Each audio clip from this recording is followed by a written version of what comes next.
What we have in the question, let's see. Wow, तीनों graph दिया है हम लोग के पास। We have to analyse the scenario, practical scenario of this three graph. पहला ग्राफ तुम्हारा एक्स ग्राफ है, ये वाला तुम्हारा वीटी कर्व है, और ये वाला तुम्हारा एक्सेलरेशन टाइम ग्राफ है। चलो सर एक एक करके देखते हैं। सर क्या है तुम्हारा ये वाला ग्राफ में। नाउ एक सिनेरियो में भी ड्रॉ कर रहा हूं, तुम इस सिनेरियो को ध्यान से देखो। सोच लो ये तुम्हारे पास दीवार है, ओके, वॉल है। नाउ इस वॉल को कैसे व्यू करना है, इस वॉल को कैसे व्यू कर रहे हो। Now this view is called the top view. Sir ये तुम्हारा वॉल है, तुम ऊपर से देख रहे हो, ऊपर से देख रहे हो, मतलब तुम जमीन को देख रहे हो। तुम्हारे पास एक बॉल था, ऐसा एक बॉल था, तुमने बॉल को ऐसा फेंका दीवार पे, तुमने बॉल को दीवार पे ऐसा फेंका। Okay, clear? Yes sir, clear. Now मैंने दो लाइन ड्रॉ किया, ऑब्वियसली मैं समझा रहा हूं क्या हो गया। अब तुम्हारा ये जो बॉल ये वापस रिट्रेस करके यहां तक आ पहुंचा, यहां तक आ पहुंचा, आके यहां पर बॉल रुक गया।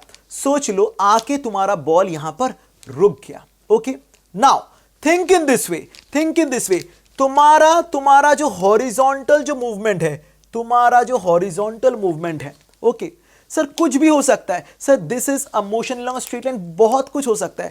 इसका और भी एक वेरिएशंस हो सकता है, वो भी मैं बता रहा हूं। सर क्या वेरिएशंस हो सकता है? नॉर्मल मूवमेंट करो, मतलब इतना टफ कॉन्सेप्ट ना जाके तुम ऐसे भी कर सकते हो कि बॉल को तुमने ऐसा हिट किया। मैंने बस ऐसे दिखाया तुमको समझाने के लिए। ओके, सो ये ऐसे ही देखो, इसका एक्स कोऑर्डिनेट, इसका एक्स कोऑर्डिनेट। ना इसको करने के लिए एक चीज एज्यूम करो, क्या सर ये जो तुम्हारा चीज है, ये जो तुम्हारा चीज है, ये this line is your x equals to 0 line, this line is your x equals to 0 line. जब तुम दाहिने की तरफ जा रहे हो, जब तुम राइट हैंड की तरफ जा रहे हो, तो ये हो गया तुम्हारा x equals to some quantity जो मुझे मालूम नहीं, सोच लो समथिंग 5, सोच लो समथिंग 5। और ये जो तुम्हारा क्वांटिटी, ये जो तुम्हारा क्वांटिटी, ये हो गया सोच लो x इक्वल्स टू -2। एज्यूम कर लो। तो बॉल का टाइम के साथ x कोऑर्डिनेट का कैसे चेंज होगा, बॉल टाइम के साथ x कोऑर्डिनेट कैसे चेंज करेगा। नाउ अब क्या है सर, ये जो वाला है, ये देखो बता रहे कि ये जो टाइम है ये t इक्वल टू 0 नहीं है।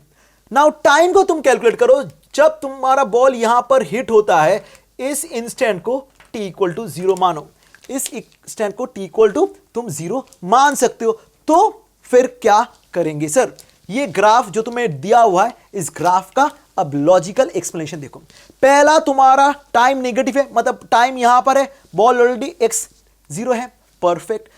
तुम टाइम 0 की तरफ जा रहे हो, देखो ग्राफ x पॉजिटिव होते जा रहे हैं, x पॉजिटिव होते जा रहे हैं, बढ़िया है। जब तुम्हारा टाइम 0 बना तब x का वैल्यू ऑलरेडी क्या हुआ, सब x का वैल्यू मेरा 5 आ गया। अब टाइम 0 से ज्यादा बन गया, अब तुम्हारा पहले x घटते घटते यहां पर आ गया, मतलब x घटते घटते तुम्हारा क्या आ गया, 0 पे आ गया। फिर और टाइम जाने के बाद तुम्हारा बॉल और पीछे चला गया। सो x कोऑर्डिनेट तुम्हारा नीचे होके यहां पर आके फाइनल वेलोसिटी क्या बन गया, बॉल का फाइनल वेलोसिटी यहां पर आके 0 बन गया। सो 0 बन गया, मतलब इसीलिए उसके बाद से तुम्हारा ग्राफ नेगेटिव पे आके ये स्ट्रेट बन गया, ये स्ट्रेट बन गया, मतलब जितना भी टाइम जा चुका है बॉल वहां पर रेस्ट पे आ गया। Now this is the variation of the x coordinate with time, assuming something very beautiful, what कि this becomes your t equal to 0 and this becomes your x equals to 0 line. So this is one of the beautiful thing. Now आते हैं ये वाला curve पे। ये वाला curve को करने के लिए हम लोग क्या करेंगे सर, जिन लोग ने मोशन अंडर ग्रेविटी किया उसको मालूम है मोशन अंडर ग्रेविटी। तुम एक काम करो, नीचे वाला डायरेक्शन को नेगेटिव पकड़ लो, नीचे वाला डायरेक्शन को नेगेटिव पकड़ लो और ऊपर वाला डायरेक्शन को पॉजिटिव पकड़ लो। सो इनिशियली वेलोसिटी 0 है, जब बंदा नीचे जा रहा है उसका वेलोसिटी नेगेटिव के तरफ बढ़ता जा रहा है। इसका मतलब -10, -20, -30, -40, -50। सोच लो तो ऑर्डर कैसा रहेगा, 0, -10, -20, -30, -40। जब रिबाउंस हो रहा है, सोच लो ग्राउंड पे, अगर सोच लो 40 पे हिट होता है तो रिबाउंस वो 40 से ही होगा। तो वो रिबाउंस होने के बाद क्या होगा, 40, फिर कम होते होते 30, 20, 10, 0।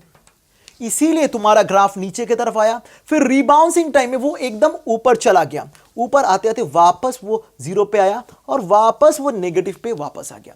So this is a continued graph, something like this. Now with this assumption, what was the assumption? Assumption was the downward direction was negative, the downward direction is negative and upward direction is positive. Now ये आ रहा है second वाला। अब आ रहे हैं चलो sir third वाला case पे। क्या हुआ थर्ड वाला केस? सर थर्ड वाला केस पे देखो एक्सीलरेशन एक ही जगह पे बहुत स्पाइक मार गया। Now what is this sir? This is an example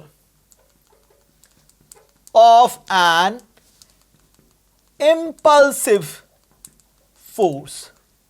Impulsive force का मतलब क्या है? The force which acts for a very limited time, means limited time. कितना time? Time tends to equal to 0। और एक मतलब सोच लो तुम्हें किसी ने थप्पड़ मार दिया, the contact of the hand with the face is a very small amount of time.